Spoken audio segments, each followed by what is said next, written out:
Hi, good morning, Nina. How are you? I'm finding you. Good. Can you tell me a little bit about yourself? Um, I'm 16. Um, I I work well with I work well with people. I work well with people, and I don't know. I'm a very energetic person. I have a lot of energy, even on my bad days. Can you tell us a little biographical information? Where do you go to school? Where do you live? Oh, I live in Brooklyn. Good up, good up. And I go to school at KPNYC College Prep, where yeah, the school year is almost done, but I have one more year. Okay. All right, awesome. Could you tell me a little bit about your past work experience? I had never really had a job, but when I used to watch kids for my sisters, for my older sisters, and since I was like 10, and I had to watch them, I had to cook, kind of not cook big meals, but like I had to watch while my mom goes to work or my dad goes to work. And what did you learn from those past experiences? I learned responsibility because I learned how to care for others and not myself. And I learned how to, I learned sympathy and empathy, like just in case, like one of the kids got hurt or something. Cool. All right. Could you tell me or describe a time when you worked well on a team?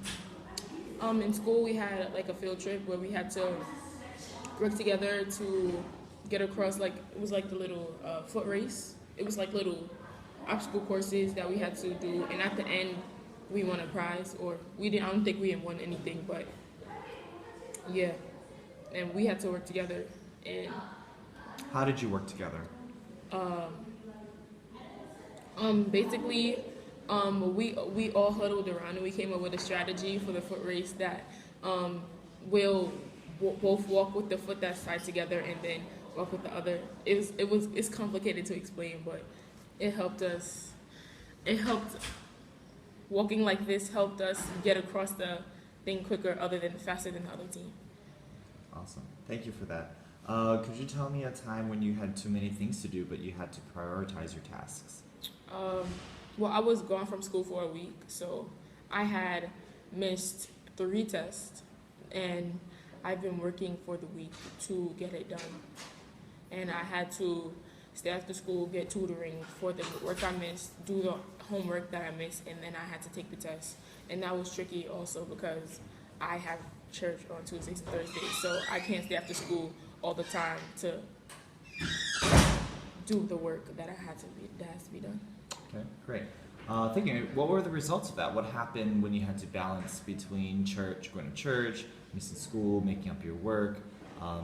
Were your test scores good? Were you able to complete everything?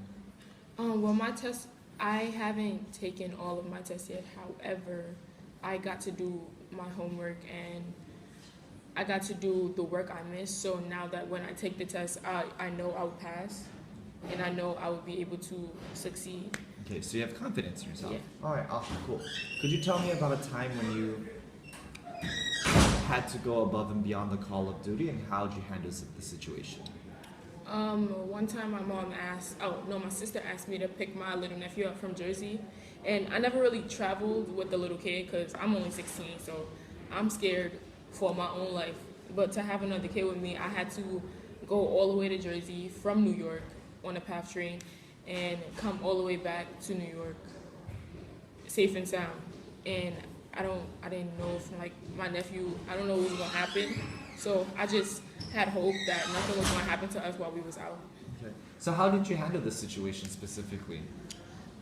Basically, my sister's husband, he picked us up from the PATH train, but then he drove us back to the PATH train.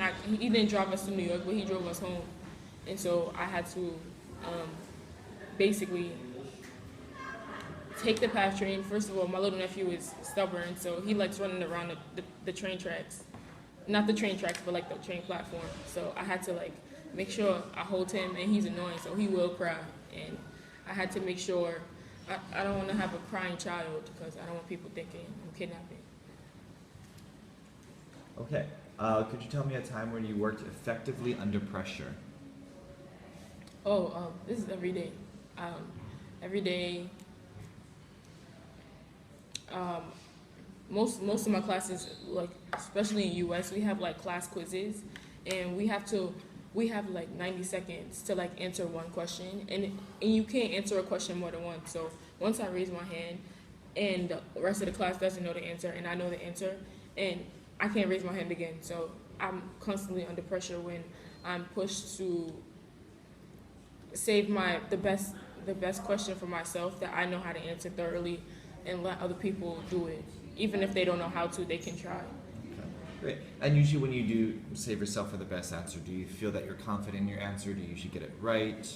Oh yeah, I always feel confident in my answer because I have time to plan my answer as I'm waiting for other people to answer the other questions. Okay, great, awesome. Could you give me an example of a time when you showed initiative?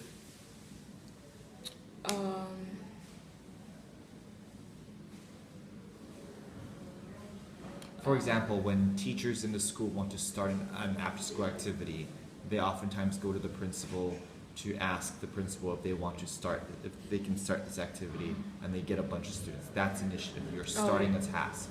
Okay, so this year we did a Young Women's Collective group where we, two seniors came together and we wanted to start it's like a female Ralph look. It's like where girls come together to work together, and this was the first year we did it, but even though it could have gotten better, I feel like when we did it, we learned how to work together. I got to know some seniors, some sophomores, some freshmen that I didn't know before, and I got to learn more about people and how they work or how their lives were. Awesome, cool, thank you. And is there anything else you would like for us to know about you? No.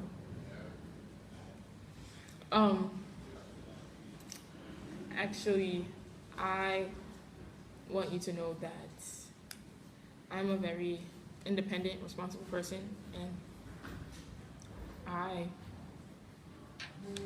that's it. Okay, all right, thank you, Nina, appreciate it.